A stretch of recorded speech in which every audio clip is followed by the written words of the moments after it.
here is beautiful. There. Oh, look at that. They're playing. I am at a exotic cat rescue center in Indiana. And these two are sister tigers, and they are playing. Look at them.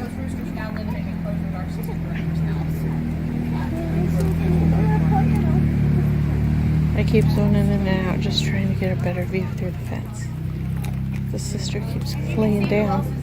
Wiped it out in about 30 seconds. Even the trees, as you can see, took them down. But this is one of their favorite things to do. It's who can outweigh who. And there actually may be another cart come in. And if so, we're just going to back up over here in this little area. It's usually a two-cart system. This first cart's going to carry the food. Cleanup cart's going to come in next. It's the van where they're scooping food. And you can really small or pulling. And these cats don't eat the big bones. So any bones that they're pulling out of the enclosure from yesterday's feeding. What do they eat? These guys eat horse, cow, deer, chicken, poultry, some rabbit. How many pounds a day? These keepers can feed out up to a couple thousand a day to 150 cats. Now that includes bone that they're not going to eat. And it can be less. It varies on the individual cat. It varies. They get used to that too. Yes, absolutely. It becomes habit. And there are some that will test the patience from time to time. Madge may be one of those.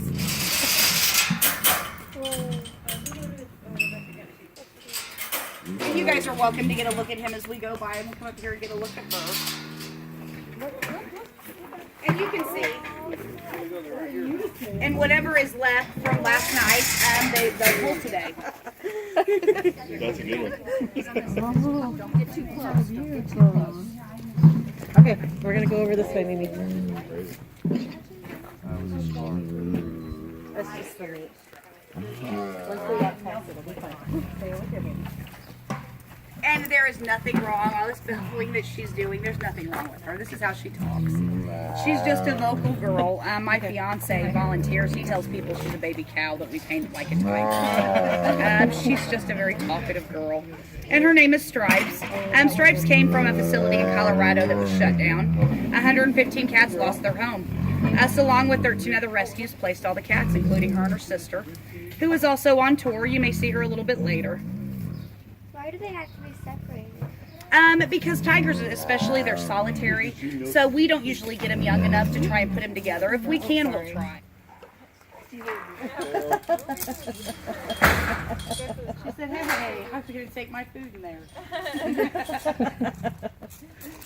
I'll hurry a little girl.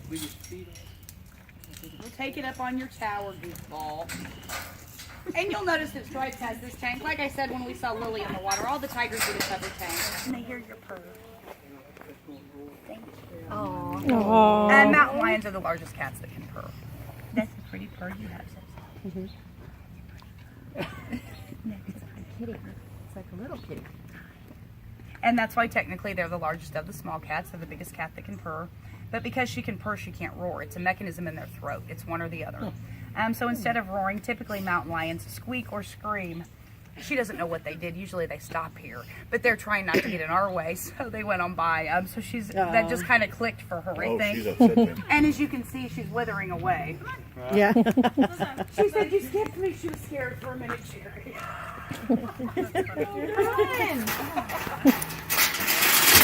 Well, she's just gonna wither away, poor little thing. That's her food. She looks more like an overgrown house cat than a mountain lion. Typically, they're going to be pretty thin and stealthy. A couple things that Zoe may not be. She's a little fluffy, but she can be. These guys are on structured diets. They get what they're supposed to have. We can't make them exercise. This one is not typically. This that you just saw was the biggest burst of physical activity I think I've ever seen this one display. She's not a huge fan, and I don't criticize her. I'd be a hypocrite. I'm right there with her. I'm not either. So she can be a little fluffy as long as she's a happy girl. But they are the largest cats that can purr. And typically they will squeak or scream since they can't roar. This one I've never heard scream. I hear her squeak. Yeah, I don't think I've ever heard her scream. No, me either. I don't know what her scream would sound like. I don't either. And Zoe's story is kind of unique. She came from a man in Ohio that rescued her. He took good care of her. He's a police officer. Wow. But he couldn't keep her because of law. I'll tell you not to feel bad for this one. She's very well adjusted. She does what she's doing right now most of the time. She'll run around and play. But if Zoe gets really excited or stimulated at all, she reverts back to the circling. It's kind of how she calms herself down or comforts herself. And we can't make her stop. But Zoe was so afraid to come out of that cage when we went to rescue her. We didn't make her. We were afraid it would traumatize her. So we brought it here with her in it. Put it in an enclosure and let her come out when she was ready. The noise she made is a chuff. That's how they will greet in a friendly way. They'll chuff at us and chuff at each other. Zoe's excited. And like I said, she's very well adjusted. But if she gets overly excited, that's how she kind of comforts herself or comforts. I see how excited you are, Zoe. So she's running around, but she's almost Girl, I know. It's almost your turn. Or is it just territorial? That's at least part of the reason you have an abundance of generic tigers in captivity in the United States. If those cats lose their home, they have nowhere to go. We're not trying to compound that misery, and that's why we don't breed here. Zoos won't touch these cats. They're not viable to species conservation. You'll notice the top of this tower's missing. Henry's chewed that off. And a Christmas tree. How many different species are there? There are 6 existing days. Some sheeting and had water. She came with Magi, the black leopard. She's fine. That was years ago. She's perfectly healthy. She's also elderly. I thought her keepers were messing with me. She doesn't look it. She doesn't act it. She just hasn't deteriorated in her muscle mass, but she is. She's an old girl. It's almost your turn, Ty. Are you ready? What are you getting today? And some of these cats do prefer certain kinds of meat, and these keepers will cater to that as much as they can. Others don't. Some don't care. Others do. So do you have a vet that? Yes, he's actually here. Wednesday is vet day. He's here on Wednesdays. He'll come more if we need him. Our founder lives on site, and his basement has actually been converted into a fully functioning clinic for these cats. So that's why the commotion you've heard on the radio, they're looking at cats over there. Now, if it's something he doesn't feel comfortable doing or it's real extensive or invasive, they will go to the University of Illinois and say it's a rescue or sanctuary. They don't have to prove it. Some of the cats we've gotten in the worst shape have come from so-called sanctuaries. So they trust you enough to call you from Pennsylvania to come and get these animals? Yes, actually, I think it was the government that contacted us. Usually, there's a handful of sanctuaries or rescues that they will contact when they need to confiscate cats. We've been to at least 24. I think it's actually 26 states to get cats. She's everyone's boss. That's why that tarp is up. She yells at all the cats over here. She's the boss in here because that tiger lets her be. He's twice her size. He's just very easygoing and good to her, and I give him a lot of credit for that. See, Miss Hateful? See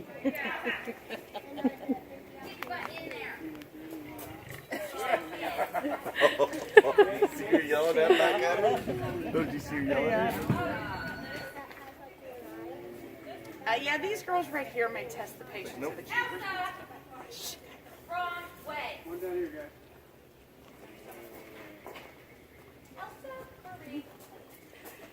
She said, "Oh, you want me to come up there? Then I'm going to go over here." Better here. Kisa is Kisa. Kisa. She holds a grudge. She's still mad. But Kisa is the boss in here because Max lets her be. He's just very good to her. And she wouldn't make it easy. She is a typical lioness. She's not overly friendly. She's bossy and she's moody. And he's very good to her. And that's how they give him their medicine. Jeez. Look at that. You all right? Anything else going on?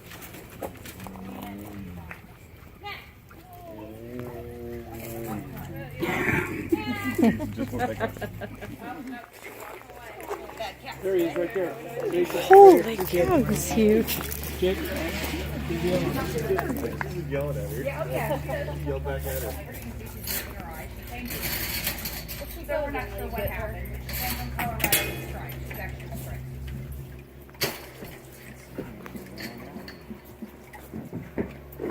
Best buddies. Yeah, best buddy. Look at that. You are beautiful. Oh, look at that. Don't be a Like I said, they are cats. They will test the patience from time to time. That side gate, tell Mariah and Duke to get out. Then they can go in the small park clean safely. Then they'll open the chute and let Kane in, and they do that every day to keep these guys together. The cat you've seen, she's about 10. She came from a so-called ranch in Greensburg. And I say so-called because it's not a ranch, it's a petting zoo. It's one of the places that would allow you to play with baby tigers. What those places don't tell you is how horrible they are for these cats. They can only legally use those cubs from the age of 1 month old to 3 months old. They have a 2-month window of opportunity, which means they always have to have new babies. Once they become 3 months old, they become a liability, and it doesn't work out well for the cat. Belle, they just stuck her in a concrete enclosure outside and left her there. It's where she was when we rescued her. But she's also one of the lucky ones, so don't pity this diva. She is well cared for and unconditionally loved now, and will be for the rest of her life, even with her little attitude. You love that log, Belle. You do love it. Okay, I was just checking. Like a lot of times it can indicate that animal has spent a lot of time in a very small space. That definitely applies to Cash. That's also why he poops on his box. Cash didn't have an option for a long time, so he just doesn't know any better. And that's okay. His keepers will clean that for him. And like Zoe, once he calms down or once he gets his food and relaxes, he'll lay down. Or sit down and relax. He's just excited, and this is what he will revert back to. And he does it in a very small cage because he spent a long time in a small cage. He came from an amusement park. Cash came from Fun Spot Amusement in Idaho. Cash has also had more than a dozen root canals just to save his teeth. Their teeth are important. We will always try and save them, but he is missing 2 of his canines. His upper left and lower right, we couldn't save them. So Cash's tongue slides out all the time because he has no canine to keep it in his mouth. It doesn't affect his ability to eat. I hear you, handsome. They're coming, Cash. You've got a few minutes, though. Hi. Hi. I love you. And we still have his brother, Tango. And unfortunately, their dad, Buddy, has passed. And they aren't together because they didn't get along. We tried it with them. Put them next to each other, and they let us know they were good friends. I'm not going to put my foot there for you to smack me. I tell people, Miss Thang here is the most hateful cat we have on the entire tour. All 25 pounds of her. If somebody told me I was forced to pick a cat to go in with, I had no choice. You've seen several big cats I would absolutely take my chances with before this one right here. I've trained with those keepers. I'll scoop poop, I'll pull bone, whatever I can to help. The one thing I won't do is mess with these cats right here. These are the ones that intimidate me, not the lions and the tigers. I'm not messing with these servals. She's just as hateful as she can be. Now, we love Cleo, and Cleo hates us, and it's never going to change. And that's why I think it's kind of unfair for the servals. They're only going to bond one time. She came from her original owner in Cincinnati. She bonded with her, and that lady lost her home and had to give her up. Cleo's never going to bond with or love any of us again. But she does have a friend. She actually lives in here with a little bobcat named Vinny Bob. We just won't see Vinny. He's nocturnal. I would be nocturnal, too, if I had to live with her. But they actually get along. She loves him. He loves her. They get along great. He's a bobcat that came out of Vincennes. He was following a lady walking her dog. Made her a little nervous, understandably. But he actually learned to go to people for food, and that's why we couldn't let Vinny go. But they make great friends, and they'll give him some companionship. It's a middle-aged female tiger. As soon as she got here, we figured out she hates tigers. She is going to have to get over it. We have nowhere to put her. She's never going to work with a tiger. She was up front next to Tango, and she let us know she wasn't a fan of Tango. She didn't like him. So we brought her back here, confident she would be happier, coincidentally, next to Tango's brother. She hates Cash way more than she hated Tango. So she's just going to have to suck it up and get over it.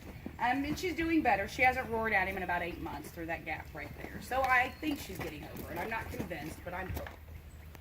But she has a good time, so that's okay. Kaya came out of a tattoo parlor in Gary, Indiana. She was actually kept outside the tattoo shop. The other 3 were in it. It went on legally for years. Eventually, the government said the tigers were unhealthy and asked us to go get them. And we absolutely did. We removed all 4. We brought her and Katinga back here about 2.5 years ago when they got here. And they were very elderly. It's harder on these little cats to adjust to change. So we brought them back here to give them some privacy. Unfortunately, Katinga passed last year. Cosmo came to us about 3 weeks ago to feed these cats in this area. If they just back out, which they do sometimes, he doesn't care. If they come in and turn around and back that way to go that way, he yells at the car every time. Every time. Jenny's actually Henry's sister. The reason she's not with her brother anymore, our keepers found Jenny a few years ago paralyzed in her back end. She couldn't move her back legs or her tail, and we had no idea why. After consulting with our vet, we took her to the University of Illinois. They were not very optimistic. Jenny had actually suffered from a spinal embolism. There was nothing they could do about her. They didn't think there was much hope or any options, but we wanted to at least give her a chance, so we brought her home. A couple weeks went by and this tiger started to move. Sheer determination, Jenny did recover. She's one of only 3 big cats known to walk after this condition. I think she's not only impressive, I think she's an absolute miracle. She didn't regain a lot of muscle in her back end, so she's never been real strong in her back end, and her age and arthritis are playing into it a little bit now, but she does amazing. But that's also why she couldn't go back to being with her brother. He's too big for her, even accidentally. That's why Jenny's enclosure, her tower, even her tank, she fits in that tank. She lays in it all the time. But it's all very small for her own safety. Jenny gets to have everything every other tiger gets. It's just on a scale she's not going to hurt herself. Jenny actually did some redecorating. She's the one that ripped the sides off her entire tower a couple weeks ago, which is fine. It's her. She can do whatever she wants with it. They just came in and made sure it was stable. Her keepers were actually sweet enough to straw underneath, and she lays over there. Oh, did that? Oh, what is that, Jenny? Are they coming? I know, you're going to have to get up. Such a rough life. She came from Virginia, not abused or neglected. The facility that had her needed to find a place to take their cats before their permit to have them expired. And we had already talked to him once, and then the man called a little frantic because the other tiger had bitten off her tail. As horrible as that sounds, the tiger that did it was a baby. That is Diamond. And I always tell people he's very lazy and he may not get up, but it may be a blessing in disguise. Diamond is a big-time sprayer, and he can get some pretty impressive distance when he wants to. The Peter Emily Foundation was here. We knew he needed a root canal. We didn't know he needed 6 and 2 extractions. But he had it all done shortly after he got here. You could tell immediately he felt better. He started to eat better. He's gaining weight. He's looking good. Now, I call him Pigpen, and that's because even when it's sunny and dry, this guy's a mud ball. He's always in this tank, and he just doesn't care. He just doesn't care. Oh, Mickey gets in trouble. Mickey gets in trouble. See, you don't feel sorry for him. Mickey, you did it. She was laying up there being good, and you had to irritate. And look, he acts like the big victim here. Poor him. Yeah, you started it. I don't feel sorry for you, Mickey. I know you did. He was bored, so he irritated her. Gave him something to do. Doesn't usually work out real well for Mickey. He got kicked out of the bed box the other night. The girls let him in there. He had to sleep on top. But he probably deserved it. It looked a little odd there, and I thought, well, whose leg is bent back? And it's not a leopard leg, it's food. Kicking each other. Boys, are we bickering? Boys. Stop kicking your brother, George. My leg's on top. Right. Like I said, they act like typical brothers. And these boys used to be in an enclosure up front where the picnic tables are. It was actually the Tony Stewart Foundation that gave us a grant to build this. And we were very grateful. And these boys actually came out of Long Island. There was a domestic issue. The cops were called into a house. When they got there, they found these 2 leopards in the same house with 4 little kids. Big cats, little kids, bad idea. There are pictures of him trying to run shortly after we got him on our website. And it's one of the most pitiful, sad things I've ever seen, I think. And he couldn't run. He had no muscle. And he had nothing but about 3 feet of threads on every side of him.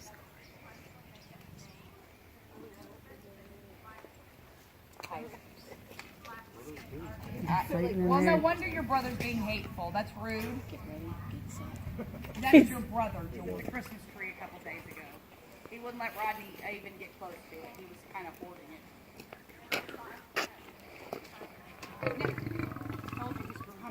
He's just super rough. Look here, boy. Now, there is a bobcat in this enclosure right here. His name is Nicky. I will be honest and tell you I don't really spend much time in front of knickers, and I'll tell you why. One's the vegetation. There's 2 left of him that are usually easier to see. Also, he's hateful. But most importantly, I personally think knicker spray goes farther than it should. So they're fine if we leave them alone in the wild.